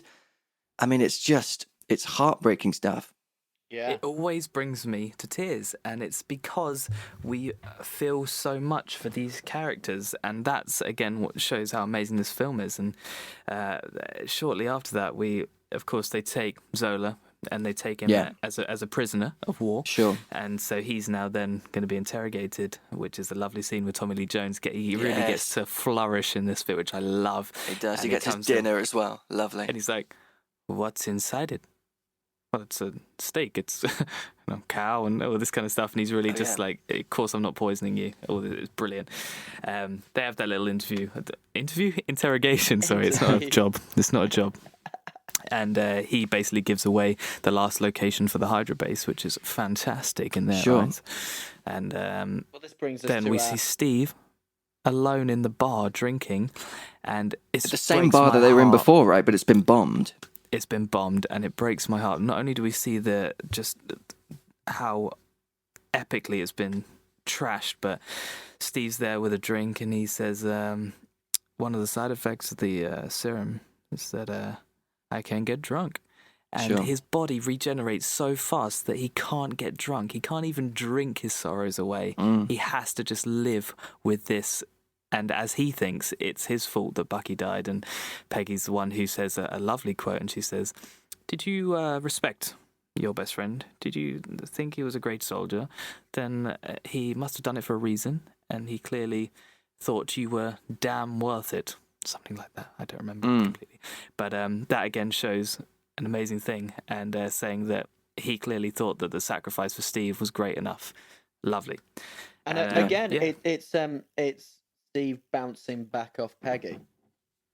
Yeah. There is another moment where Steve is at his wit's end, just like after he is touring and stuff like that. He's at his lowest point, and bam, she blasts him off into this final epic moment where they're having that. And this is a great line, where they're having their meeting about where the thanks for the thumbs up there, Pryor. I wanted it to be mentioned, so I'm glad that you did. And they're having that big meeting about the final Hydra base that's in the Alps, and they say, "Oh, well, we can't just go through the front door." Oh, yeah. And then Steve just goes, "That's exactly what we're gonna do." And then bang, you just see him on a motorbike, like an Indiana Jones Raiders scene. And this scene and, is utterly amazing. You just see all these little mods that he's got on the bike, fire coming out the exhausts, the little rope that attaches to the trees, and he just smashes through. And I love as well that he just puts his shield on the front of the bike. Yeah, that's really cool. It just all sits of this there. stuff, I was hoping that someone would say, "So you have done a fantastic job." Well, thank you. Thank you. That's good, isn't it? Yeah. One little thing also I is don't that want as he it. drives... Oh god! As he rides past two of the motorcyclists, the Hydra ones, he pulls the pin out of their grenade and just rides in Oh, I front of them. love that. That is epic. And that is where, if you noticed, a Wilhelm scream is right there. Yeah, that's right. Yeah. That's right. Yeah, Yeah, a good old classic trope, isn't it? Willy moment. Yeah. But yeah, so we get into this this big battle where he gets caught. Yeah. And obviously that's their plan. Their plan is for him to get caught. I did think at first, I was like, oh, well, that's kind of awkward. Yeah, because the way that he does it as well is that he comes in so strong, and it looks like he wants to take all of them out. Yeah. Then when the flamethrowers come, and then everyone comes in, it's like, Oh, yeah. Yeah. oh, he can't win this. But go on, Priors. We're coming to the end now. We're coming to our big finale. Take us there. Yeah. So he's captured, and he said, "There's a lovely line. We see Red Skull, of course, and we didn't really talk earlier on about him pulling his face off, which is a wonderful moment. But yeah, so then he's in this amazing prosthetic, which looks awesome, and he says, I can't remember what Red Skull says now. He says something like, "Who do you think you are coming in here?" And he says, "No one. Just a kid from Brooklyn." And that again is him staying totally grounded in all this that's going on. He's now a super soldier, and he still thinks of himself as a kid from Brooklyn. Does he say what makes you so special or something like that? Yeah, that's it. Yeah. It's something like that, isn't it? Yeah. And he's Yes, because he says, "Why did Erskine pick you? What makes you so special?" Yeah. Yeah. And nothing. This is, of course, when they have a little bit of a brawl, and we hear once again, "I can do this all day." Oh, yeah, yeah. Once again, which is awesome. And then the Howling Commandos zip line in to save Cap during this moment where he is about to get killed by the Red Skull. And the US Army come in and invade in hordes and breach the walls of the base, taking everyone out, including Tommy Lee Jones. He's on the front line. Of course he's on the front line. Yeah, he's a And player. Peggy Carter, of course, who has a lovely little intimate moment with Steve when they meet each other. Oh, yeah. You're late, which is lovely. And a lovely line from Tommy Lee Jones actually as well is the Hydra agents are running down the corridor, and they shout, "Cut off one head," and then he blasts them all, and he says, "Let's go find two more." Yeah. And it's just like brilliant, because he doesn't even know that that's their thing, so it's fantastic. That's when we see Red Skull gets into his stealth bomber, which I V-wing. didn't really think that they had invented something like that. So this is again Hydra technology, which is ahead of time, as we've seen. Yeah, With Yeah. other but things they've done. it is based on German designs because they did design this sort of thing. Although not obviously to the same technological capability, but they did have flying wings at that point. Exactly, yeah.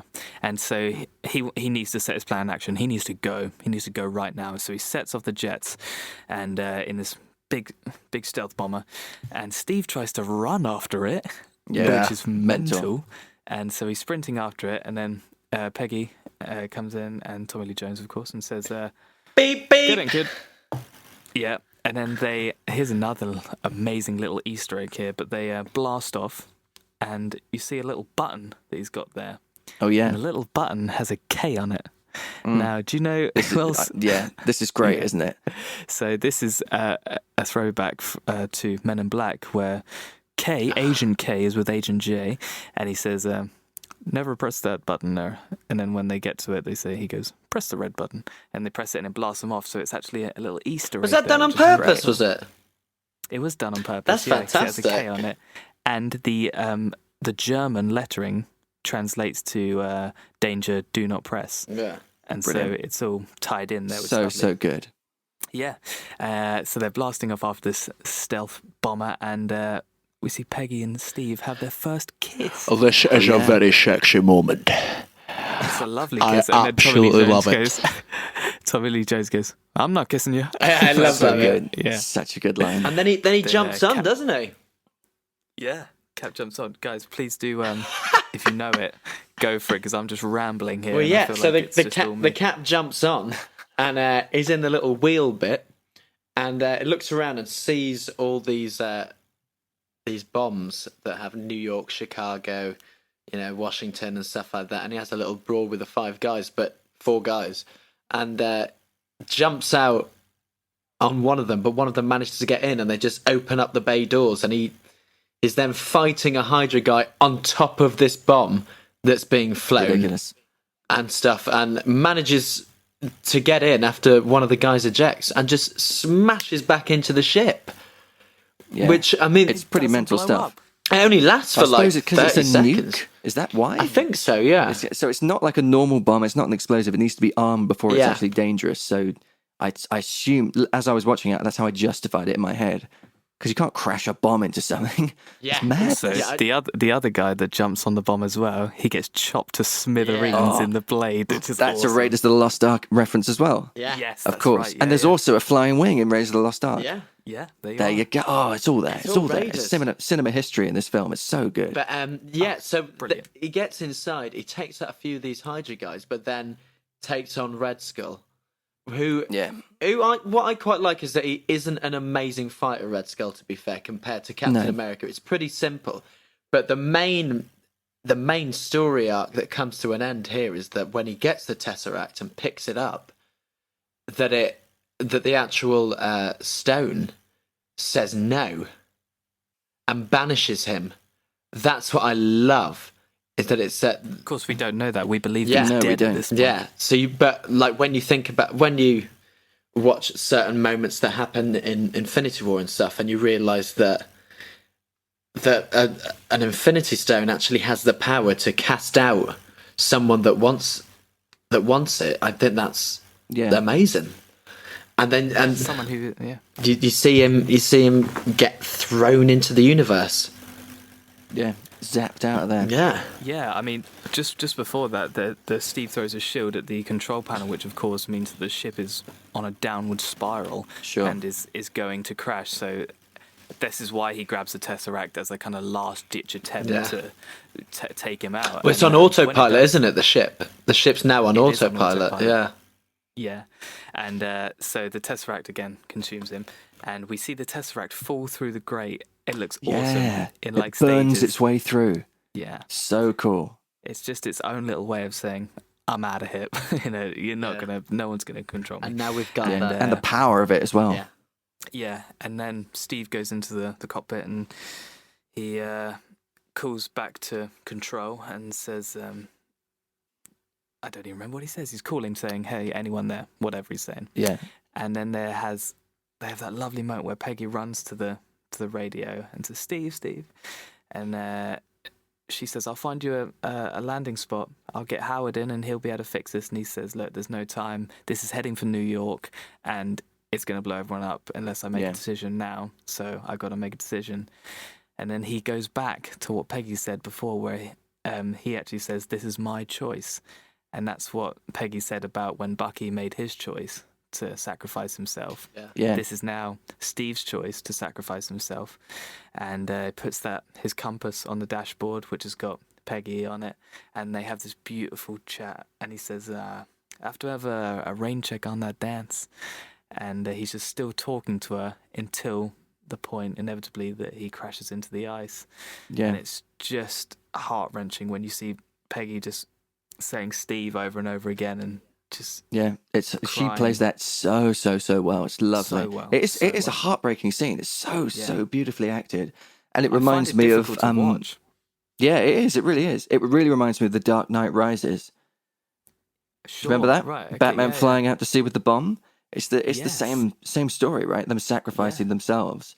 And maybe who knows if Batman survived that or not. But obviously Steve Rogers was not intending to survive. He thought that was it, and he'd come to peace with it. It's also kind of like Iron Man in Avengers when he takes the nuke through the wormhole and he's talking to Pepper as he goes up.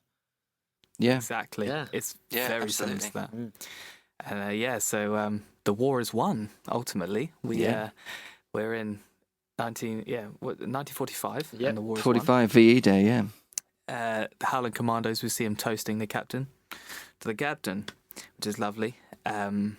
Just kind of scanning through, but Howard is on the search for Steve, of course, because that loyalty's lovely. Yeah, they became friends over the years, and he actually finds the Tesseract, and one of his people that works for him says, "We got the Tesseract.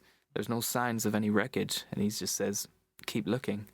You know, I want to find Steve," and that is so beautiful, so lovely, and that's when ultimately we see Steve's eyes opening in a random scene. We're like, is this like a heaven scene? I thought it was like a heaven scene. Yeah, And he wakes up in a room, and there's a radio on playing something that sounds so familiar to Steve, and he's like, that's bizarre.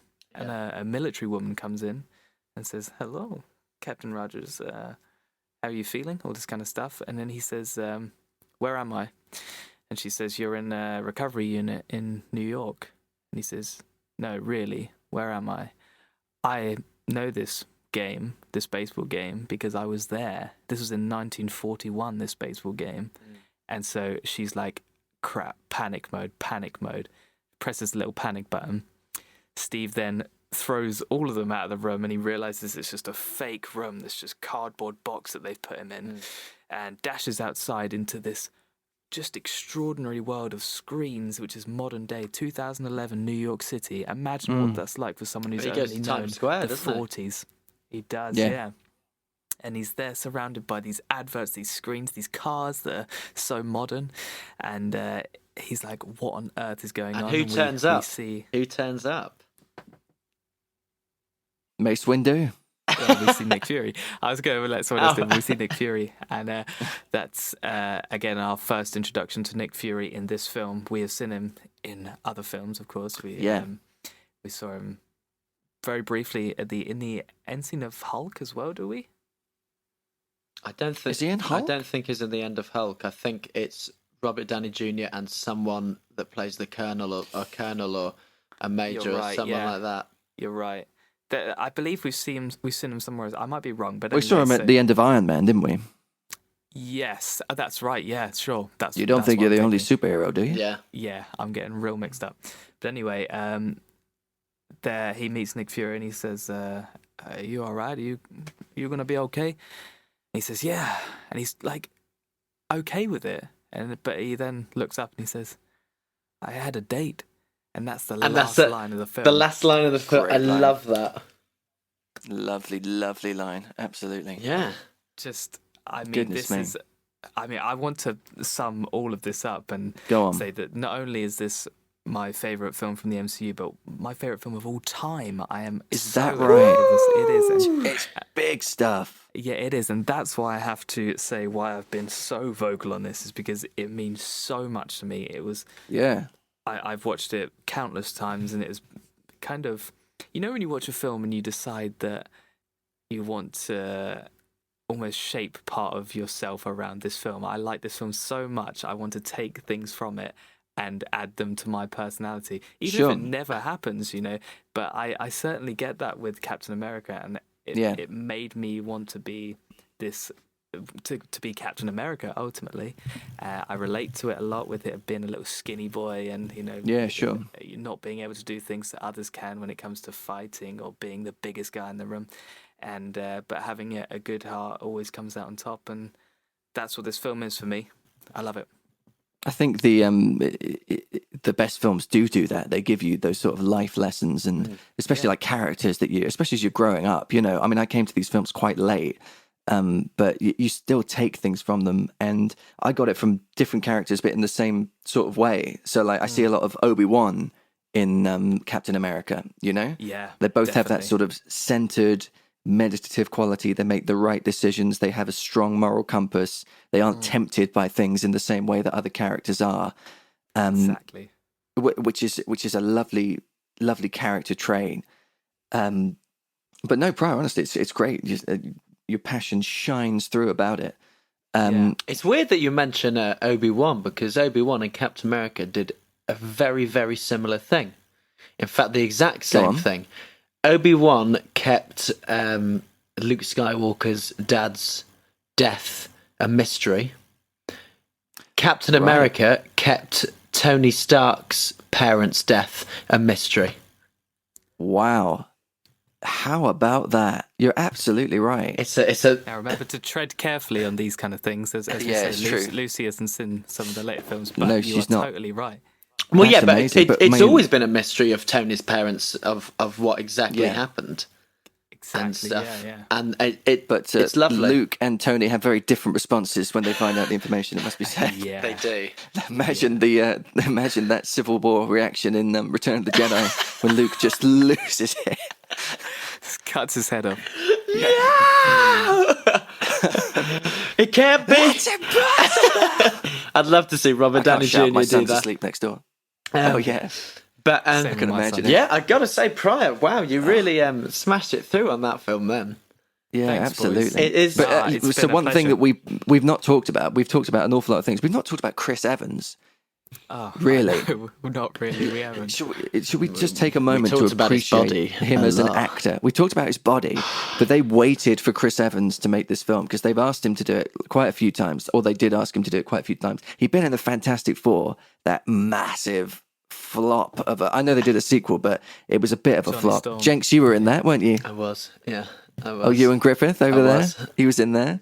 I was. But yeah, it wasn't the best, was it? No, Mr. Hornblower. You can call me that from now on. Mr. Hornblower. I quite liked. I know people didn't like them, but I liked the first Fantastic Four, and I liked Silver Surfer I thought it as was well. all right. But it's in a different league, this sort of film, isn't it? I'm quite surprised that the MCU invited him back to play such a massive character after. Not that long after as well. Really? As Weeks said, actually. Weeks, you already touched on this point, as Hello, you said a minute hi. ago. But Chris he Weeks. said they waited for him because they actually had a lot of people that wanted the role, and they were settled on Chris Evans, and they didn't want anyone else. And Isn't there was that some amazing? crazy names. Sebastian Stan, of course, wanted to be Captain America.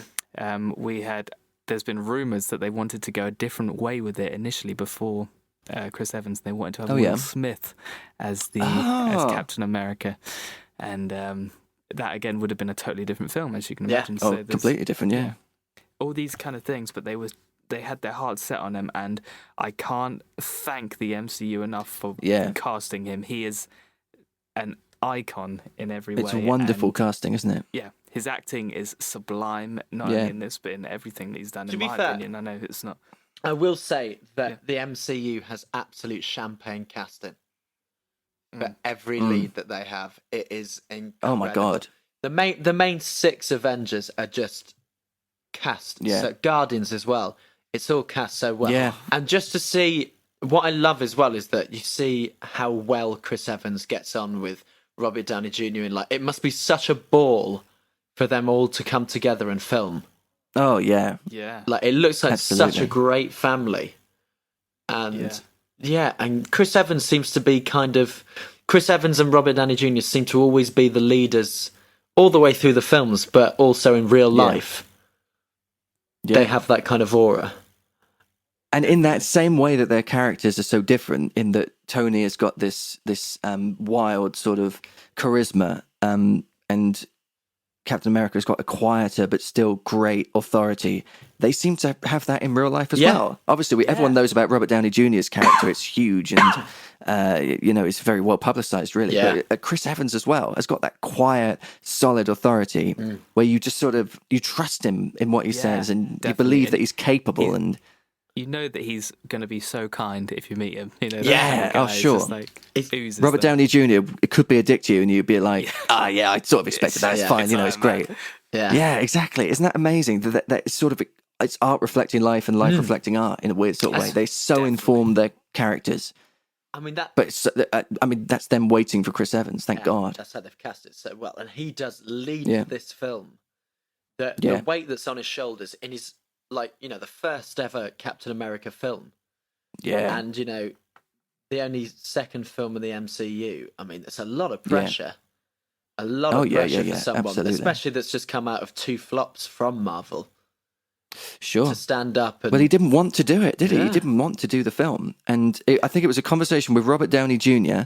Where he said, imagine the roles you'll be able to take once you've done this. Yeah. And all the casting doors are open. And he was like, yeah, fair enough. Which is a Said very that to good me about argument. Dickie V. Wow. And look at you now, eh? Look at me Pandemic. now. But, Trapped also, in your own home. On that point, Chris Evans actually said after filming that he said he would. I don't know what I'm doing, mate. I'm just a mess. He said that He's spoken too much. He's not used to it. that he loved the idea of Captain America and couldn't wait Sure. to do it. Not only because of that he was a superhero and that he was in the Marvel Universe, but because of who Steve Rogers was as a person. Sure. He said, take that all away and I would have done the role still. And I think that's beautiful. That's great, isn't it? Yeah. Yeah. It's a lovely script. But just imagine that feeling of being an actor and having that studio pursuing you to do this part. I can't even imagine what that must have felt like. Yeah. Amazing. Out of this world. But, that's how it works, I suppose. Well, there we go. What- We have... What have we missed? Anything? What have we missed? Not too much. I don't really... I think we covered that film... Pryor pretty much went line by Price line. smashed it, hasn't he? And I was holding back, okay? I skipped so many notes, and I think that's for the best, to be honest, Yeah. because we would have been here forever. Yeah, this is an epic Well, sort of the thing. best thing is that as we move through the MCU, you can always throw those notes This in is it. anyway. You're absolutely because right. every film in the MCU jumps over and crosses with each other.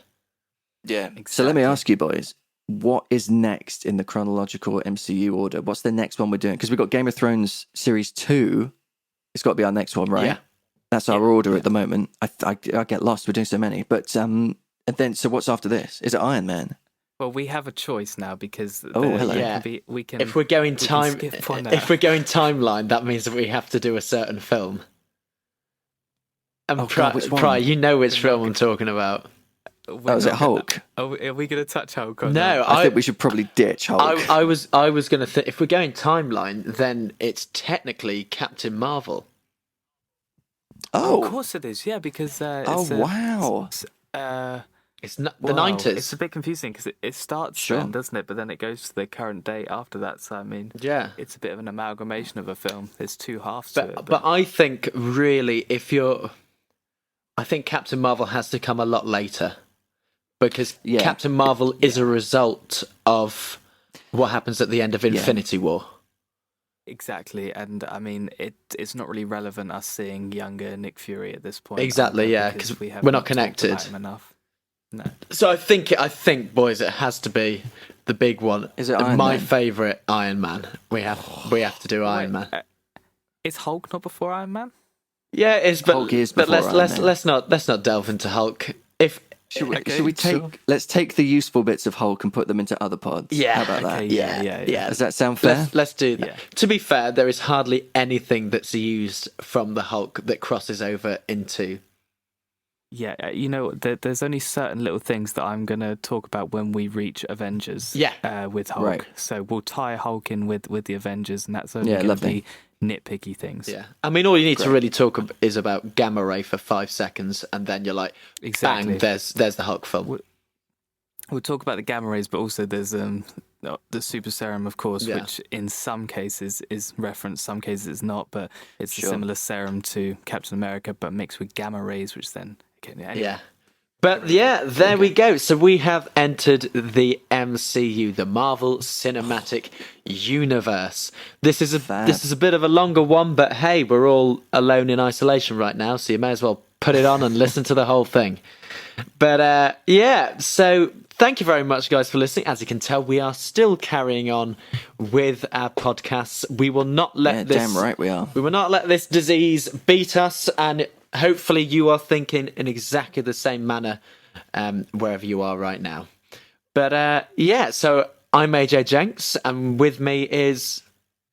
Benjamin Pryer. And... Christopher Weeks, ABC. It's great. ABC. It's perfect. So, if you're listening on Apple Podcasts or if you're listening on Spotify, please do follow and subscribe. If you're listening on YouTube, subscribe, leave a comment. Also... A what? A comment. Oh, comment, got it. Comment, sorry. Yeah. Also, I don't know when this one will be coming out, but at some point, whenever around about this is coming out, we're... I don't know if you boys want to join in as well, but we will be talking to other pages, other Instagram pages that are into Lord of the Rings, Star Wars and everything like that, and doing some Instagram lives with them. So I don't know if you guys fancied doing that as well. But we're going to be talking to some... Okay. We're going to be talking to some people there, so stay updated. But this has been 8 Days of Geek, and I'm about to fart. Oh, That's dreadful. it was Pryor, sing. No, it didn't. Sing, Pryor. It didn't come out. I got nothing left. It sounds fine. He's got 2 top 40 hits. Actually, no, according to our poet, it's AJ that's got those. Yeah, so. sorry. Jenks, I sing. messed Sing. I got nothing but love, babe. 8 Days a Geek.